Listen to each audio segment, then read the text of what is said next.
flor do sertão, guerreira do não e do sim. Bárbara, mãe de Tristão, avó de Alencar, do Guarani. Bárbara, olha esse mar, o dragão desse mar é um Davi. Feito você a lutar pelo dom de lutar pelo porvir. Bárbara, ouve o conselho do velho de Quixeramobim. O sertão vai virar mar e o mar vai virar um jardim. Bárbara, olha essa aldeia tão cheia de ti e de mim. Bárbara, olha esse céu, é o céu do sertão do meu padim. Ai, ai, meu padim, padiciço.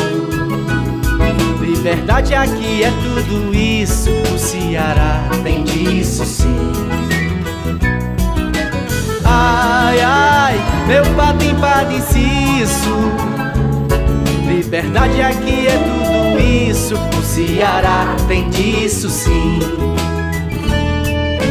Bárbara, olha esse chão como é seco o sertão do sem fim.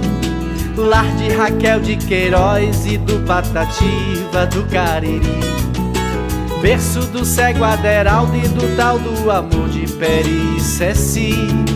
Luz de Delmiro e Evaldo, Gouveia, Candeia a reluzir. Bárbara, ouve essas ondas de Jericoacoara e Aracati. Olha esses gatos pingados pintados por mestre Aldemir. Ouve Humberto Teixeira, o doutor do Baião, no bandolim. Bárbara, olha essa flor que é da cor da flor do alecrim. Ai, ai, esse chão fronteiriço, esse amor, esse mar, esse maciço, o Ceará tem disso sim. Ai, ai, esse chão fronteiriço, esse amor, esse mar, esse maciço, o Ceará tem disso sim.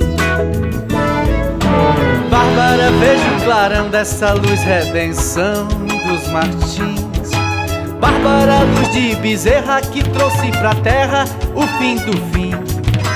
Bárbara, onde Iracema, graúna do sol, Curumim. As faustas águas do Nilo que é o Jaguaribe daqui. Terra judia cigana, versão carcamana de pré-pichim. Fogo de berço arabesco, afresco de pilim-pim-pim. Água canoa das fontes dos verdes portais do Fortim. Bárbara, olha pro Crato, a princesa de trança e Transcilim. Ai, ai, esse povo mestiço, essa terra me botou feitiço, o Ceará tem disso sim. Ai, ai, esse povo mestiço, essa terra me botou feitiço, o Ceará tem disso sim.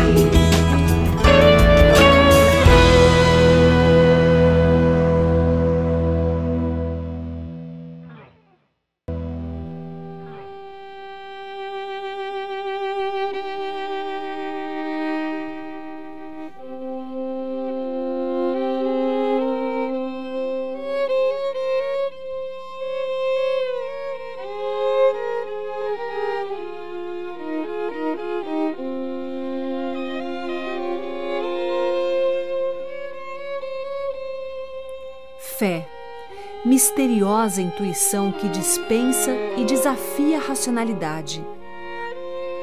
Convicção plena de que algo nos espera além da morte. Convicção que faz matar ou morrer em nome da salvação.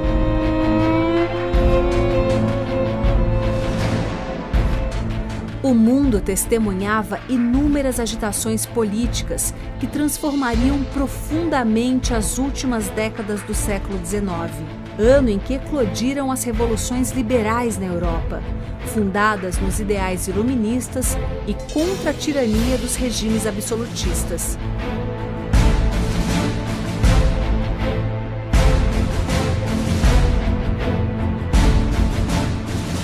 insatisfação popular contra as extravagâncias pessoais e militares do rei Dom Pedro I chegava às vias de fato.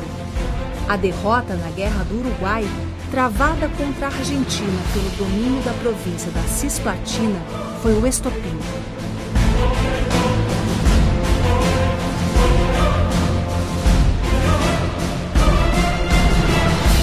Antônio Vicente Mendes Maciel, que mais tarde receberia a alcunha de Antônio Conselheiro, nasceu na vila Campo Maior, Quixeramobim, a 13 de março de 1830.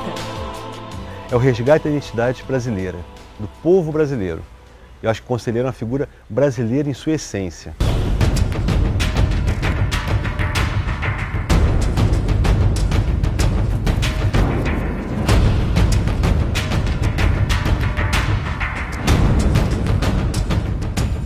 O Ceará foi colonizado sobretudo pelo interior, descendo os dois vales, o Vale do Jaguaribe e o Vale do Acaraú, e foram ocupando com as fazendas de gado e matando os índios e escravizando os índios. O Conselheiro nasceu em uma cidade, Quixeramobim, que sempre teve uma vocação para a pecuária, para a criação de gado.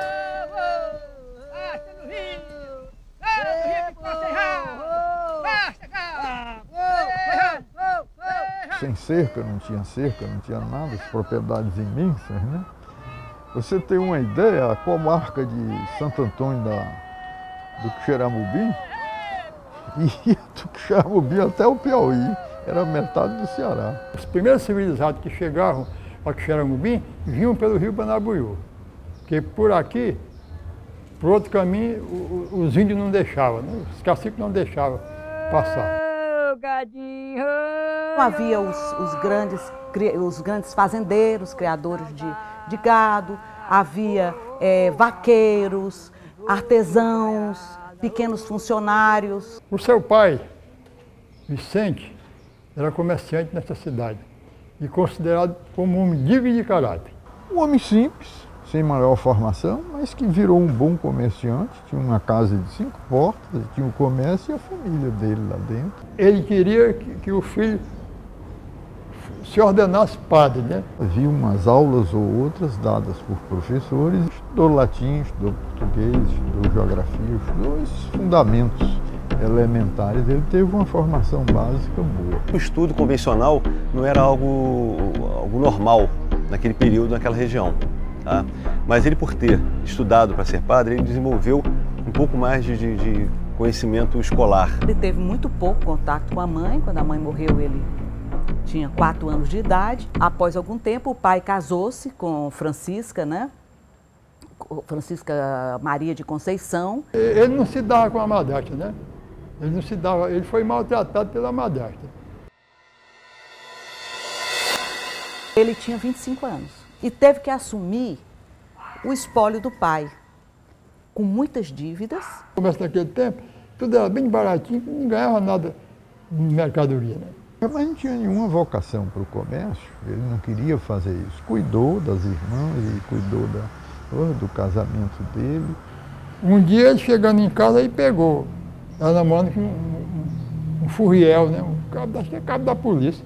Termina se separando e começa a viagem dele pelos sertões. Ele deixou de ser aquele vendedor de balcão e teve várias profissões, como a de professor, como a de rábula. Ele requereu no fórum posteriormente, né?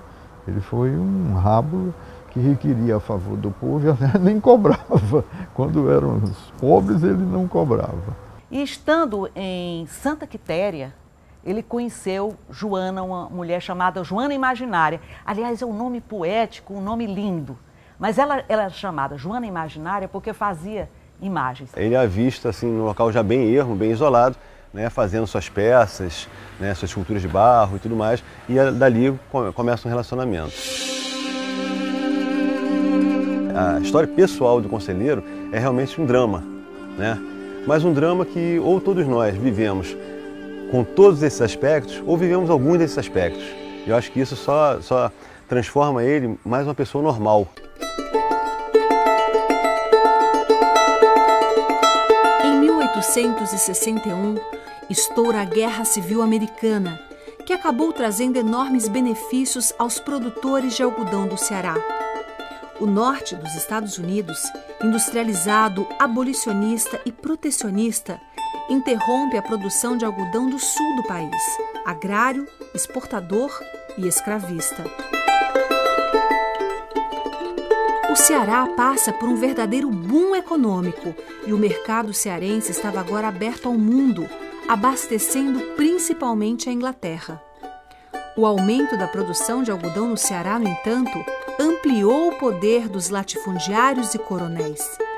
O trabalho escravo e o servilismo oprimia ainda mais os camponeses. Quando o Antônio Conselheiro chegou no Caribe, viu o padre Biapina pregando lá, aí foi que ele se animou mesmo. Né? É muito possível e muito viável que o padre Biapina tenha sido o exemplo, como foi para muitos outros beatos que peregrinaram por esses sertões nordestinos. Biapina tinha uma palavra brilhante, arrecadava recursos e tudo e construía coisas, construía cemitérios. Casas de assistência a órfãos, construía igreja ou reconstruía, cemitérios, açudes.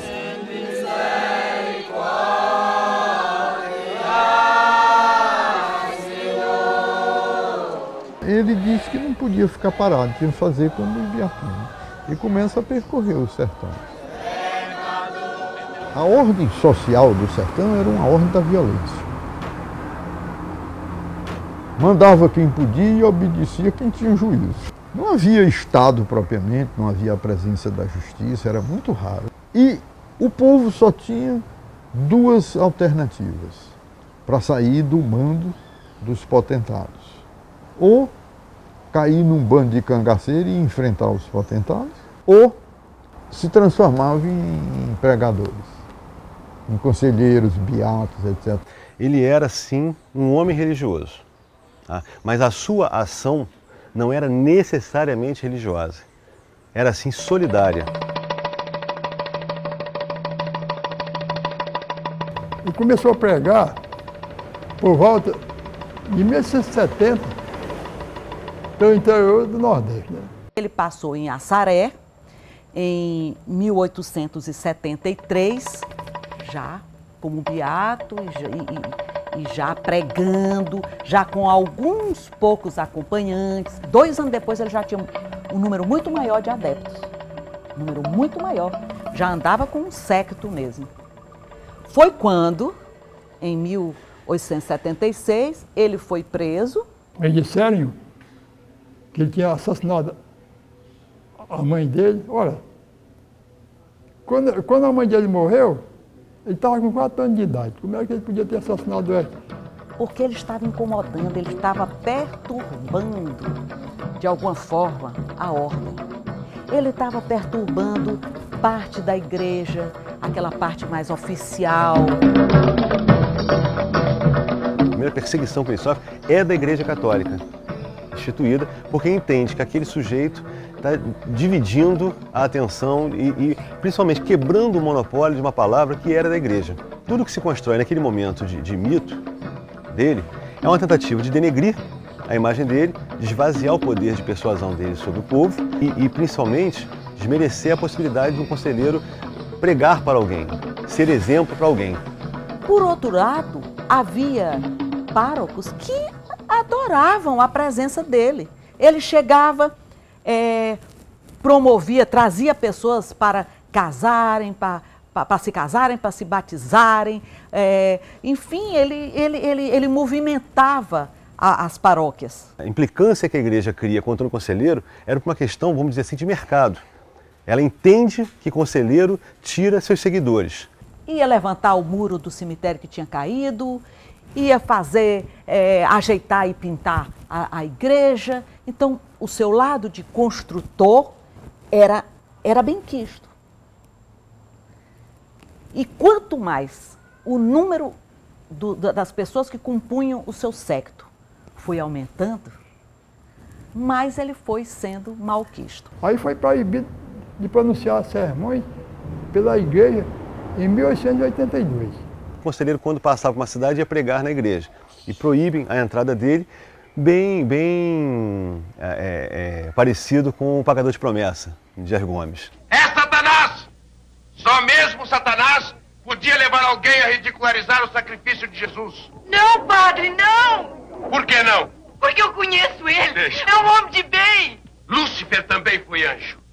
Mas eu O conselheiro, conheço antes de mais nada, está falando, embora não deseje diretamente, falando contra um poder instituído que é extremamente elitista, que é a base da desigualdade do Brasil até hoje e que é afirmado pelo latifúndio, pela escravidão e abençoado pela palavra da igreja naquele momento. Então o grande choque de conselheiro com a igreja é esse. O conselheiro não se via se chocando com a igreja, mas a sua palavra chocava. Em 1867, enquanto Antônio peregrinava e se tornava um conhecido orador pelo sertão nordestino, estoura a Guerra do Paraguai. O aumento da emissão de moedas para acelerar a economia e cobrir os gastos com a guerra estimula ainda mais a indústria têxtil. Com o término da Guerra Civil Americana, o comércio de algodão volta a se estabelecer, enquanto falta tecnologia para combater as pragas que assolavam o algodão cearense.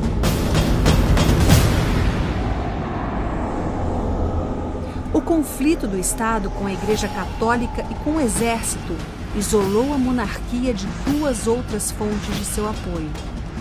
Após a Guerra do Paraguai, de onde o Brasil saiu vitorioso, os militares foram tornando público as suas queixas contra o Império, enquanto um grupo de oficiais difundia o ideal republicano e positivista sob a liderança de Benjamin Constant.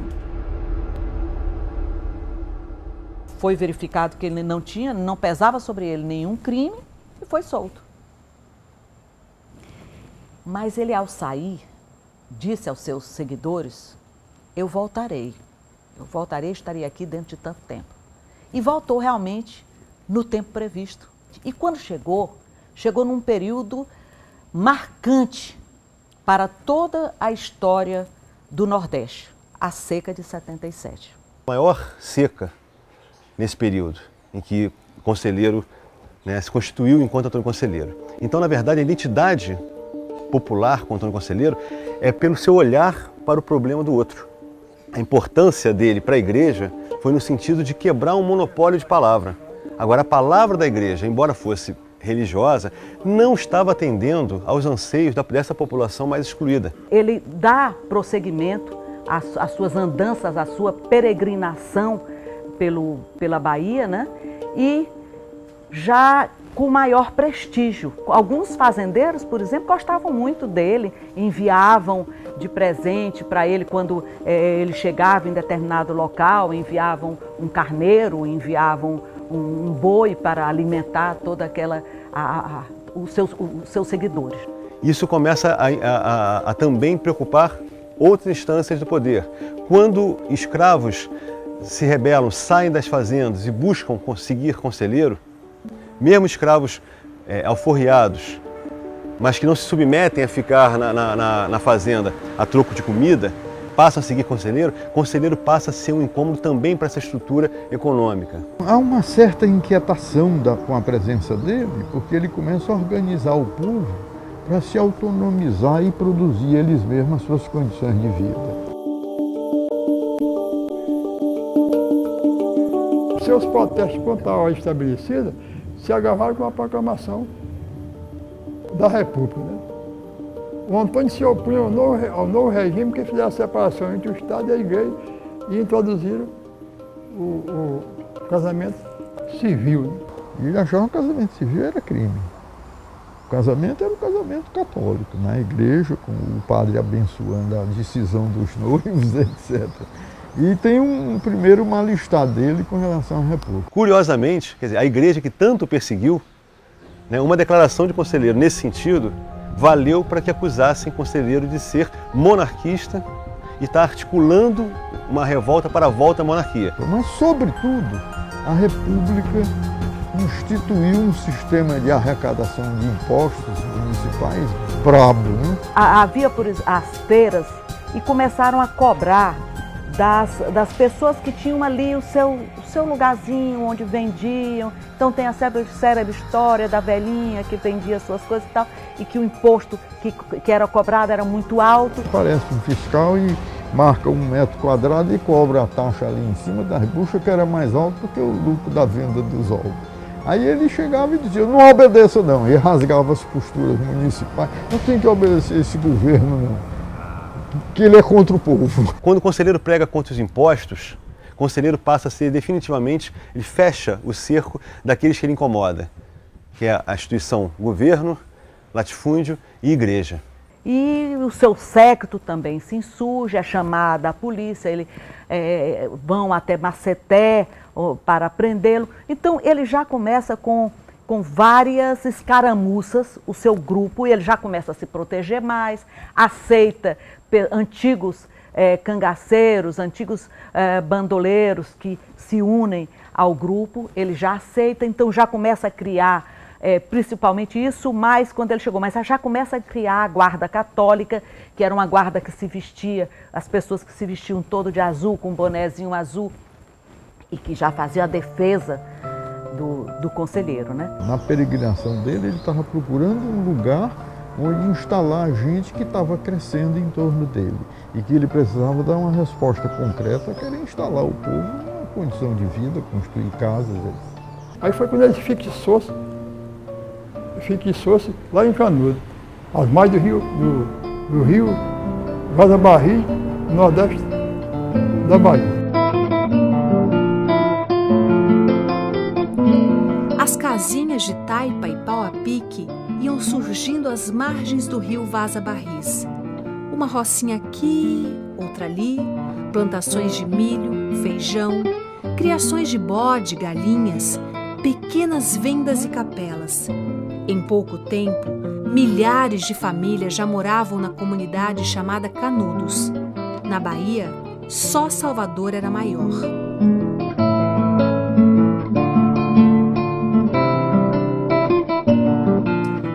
Conselheiro anunciava que em breve Jesus Cristo voltaria à terra para separar os homens bons dos homens maus. E quem eram os homens maus? Qualquer caboclo intuía. Eram os fazendeiros, latifundiários, os exploradores do povo, as autoridades da República.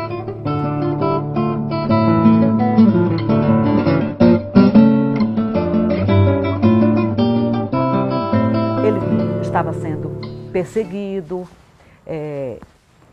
ele via que era preciso ter o seu lugar onde pudesse se estabelecer. Ele se estabelece lá em Canudos, muda o nome, passa a chamar o povoado de Belo Monte. Belo Monte é rodeado de montanhas, várias montanhas. Então, muita gente diz que ele era um estrategista, escolheu aquele lugar. Talvez também, ele conhecia como a palma da mão, ele palmilhou aquilo tudo, né? As suas sandalinhas passaram por todo aquele sertão, então ele conhecia bem. Ele quis possivelmente também criar a sua Jerusalém em um lugar protegido. Aqui, nessa terra de Deus, eu fundo nosso império do Belo Monte. Nos 4 anos, digamos, de paz, ou quase 4 anos que Belo Monte viveu, é importante ressaltar que viveu também como qualquer uma das povoações do sertão. Viveu a sua vida normal de um povoado. Ele criou uma comunidade onde qualquer um poderia entrar, contanto que respeitasse a lógica, a norma. Ele pregava assim às 6 da tarde, esporadicamente, e lá não podia ter briga, desavença, nada assim. Qualquer um que chegasse e respeitasse aquela regra, ia ter sua casa construída pelos demais e viveria ali comunitariamente. Essa é a grande ameaça que o conselheiro oferece para o Brasil, para o poder instituído no Brasil naquele momento. Baseado na agricultura de subsistência e na criação de boi para produção de couro, aí a comunidade teve um crescimento extraordinário que atingiu uma população estimada entre 10 mil e 25 mil habitantes. Quando ele começa a se instalar em Canudos, aí vai crescendo. A igreja velha ele reconstrói, a igreja de Santo Antônio, e aí começa a construir a igreja nova. E fazia encomendas regulares a Juazeiro da Bahia para a compra de materiais, né? Então, um material que ele tinha encomendado, eram umas madeiras, não estavam chegando. O cara lá enganou. Aí ele disse que vai buscar a força, as madeiras. E junto um bocado de sertanejos que viviam com ele, manda aí. É quando há o primeiro conflito. Estava tudo preparado. Como era que ia ser? Ele até chamava lá as ruas, e essa rua aqui, só aqueles casebres, essa rua aqui vai ser a Rua São João Batista, isso aqui é a Rua São Pedro, isso aqui é a Rua Santo Antônio, era assim. Imediatamente, isso foi comunicado ao juiz de lá e à polícia, e eles chegaram à conclusão que haveria uma invasão do conselheiro à cidade de Juazeiro. E adiantando-se a isso, pediram ao governador o envio de um agrupamento militar para não permitir que Juazeiro fosse invadido. Eles vinham cantando os benditos, com aqueles estandartes com cruz e tudo. Eles não tinham armamento nenhum, eles tinham um facão, cacete, essas coisas. Chegaram e foram logo recebidos a bala. Foram recebidos a bala. Eles se entrincheiraram lá, era 150 soldados. Aí se entrincheiraram lá dentro, aí atiraram de pontaria segura. E eles enfrentam no peito. Morrem não sei quantos conselheiristas e morre também um bocado de soldado e o tenente, inclusive, depois enlouqueceu. Ficou tão chocado com a mortandade e com a coragem dos sertanejos, né, que fugiram, abandonaram. E chegaram cansados, esfarrapados, né? Então isso tudo já foi criando a mística de Canudos invencível, de Canudos difícil de conquistar.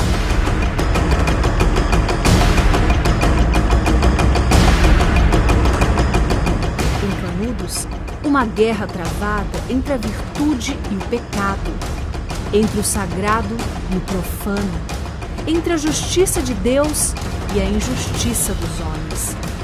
Uma guerra entre um homem humilde e a recém-instalada República do Brasil.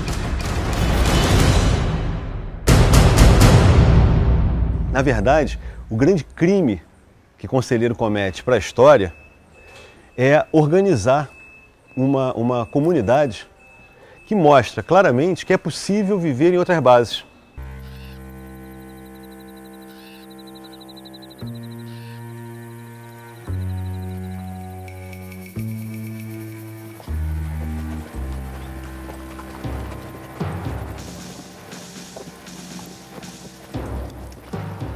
Da primeira expedição do Tenente Espírito Ferreira, passando pela segunda expedição do Major Febrônio, pela terceira expedição, que foi a famosa expedição, que é a do Coronel Moreira César, até chegar à quarta expedição, os armamentos foram crescendo a um ponto que no final da quarta expedição, metade do exército brasileiro estava à frente de Belo Monte, estava diante de Canudos, lutando para derrubar Canudos.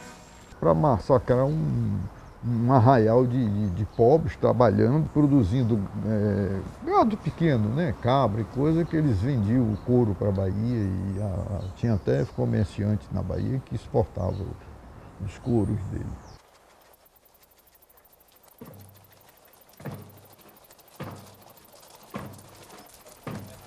A terceira expedição foi a expedição que ficou no imaginário popular, porque quem a chefiava, o Coronel Moreira César, já era conhecido como um herói da República. Imagina-se até que essa expedição fosse um trampolim para ele se candidatar a presidente da República, quem sabe. Então, ele veio com muita fama, e com a fama de corta-pescoço, de corta-cabeça, de um homem decidido e violento. A derrota dessa expedição, ela traumatizou todo o país. Meus camaradas, como sabem, eu estou visivelmente enfermo. Há muitos dias que quase não me alimento. Mas Canudos está muito perto. Eu vou tomá-la! Coronel, cautela e caldo de galinha não fazem mal a ninguém. Como disse Napoleão, os exércitos marcham com os estômagos. Mas vencem com a alma! Eles se escondiam antes nas estradas, nas pedras, dentro de carcaça de vaca, trepados nas árvores, e passavam a noite todinha fustigando para eles não dormirem, gritando: recua, fraqueza do governo. E o Santo Antônio Conselheiro enchia de bala. Foi obrigado a se amoitar onde só tinha cobra venenosa, né? Espinho de mandacaru, chique-chique, rasga-beijo. Tudo só tinha eles lá, amoitados, né? E o governo federal atacando ele. E o Antônio Conselheiro dizia, numa das duas expedições, ele disse: olha, vocês querem continuar? Se não quiserem, vamos debandar. Disse: não, nós vamos continuar. O Antônio Conselheiro perde um pouco a liderança, porque agora era guerra, e fica cuidando da parte espiritual, e o João Abade, por exemplo, que tinha sido um chefe de cangaceiro, passa a ser o general, passa a dar as lições ao pessoal. Ele continuou o pai, continuou rezando todos os dias, ele continuou fazendo tudo o que fazia antes, as suas procissões, a sua pregação, as suas ave-maria, tanto que isso incomodava muito os combatentes do exército que estavam do outro lado e ficavam ouvindo isso. Diz que isso abalava muito a moral dos combatentes, ficar ouvindo todas aquelas pregações e pensando até assim algo meio fantástico, tinham até um certo medo dessa figura do conselheiro. Ele adoeceu do intestino, além de ter levado um tiro que também o machucou, um tiro que passou de raspão e que também o machucou. Então ele ficou muito fraco e veio a falecer no dia 22 de setembro de 1897, ou seja, bem pertinho do final da guerra, que foi no dia 5 de outubro.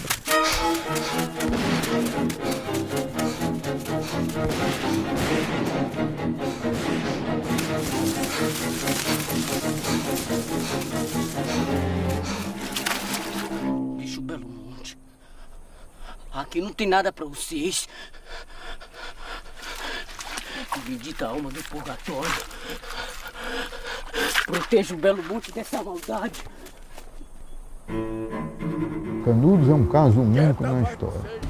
Não se rendeu, expugnado palmo a palmo, lutou até o último combatente. No último dia, dentro do buraco, um velho, dois meninos e um adulto resistiu, e 6.000 soldados vociferando e atirando em cima dele. E incendiaram tudo, encheram de dinamite, de gasolina, de querosene, de abacuato, e incendiaram o Canudos todo.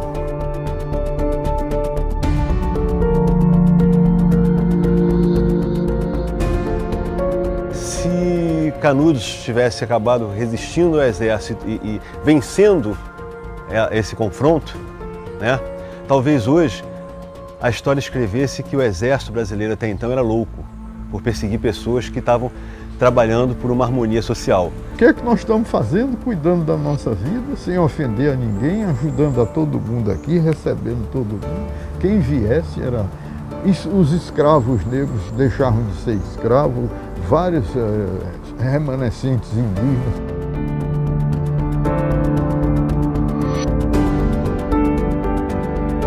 Talvez o maior levante popular da história do Brasil, no sentido de negar um tipo de relação dominante.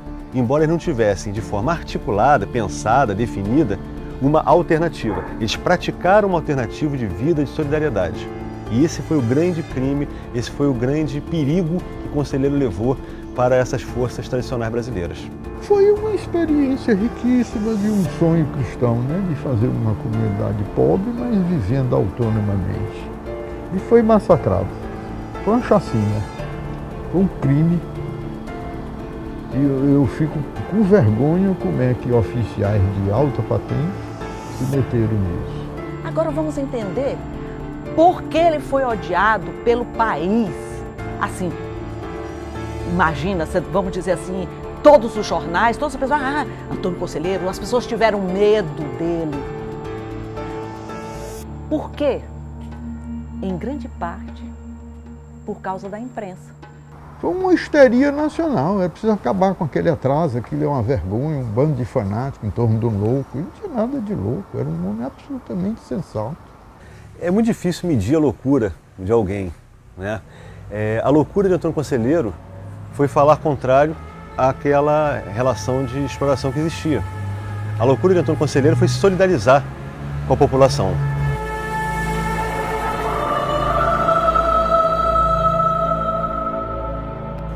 Canudo não se rendeu, foi um exemplo em toda a história.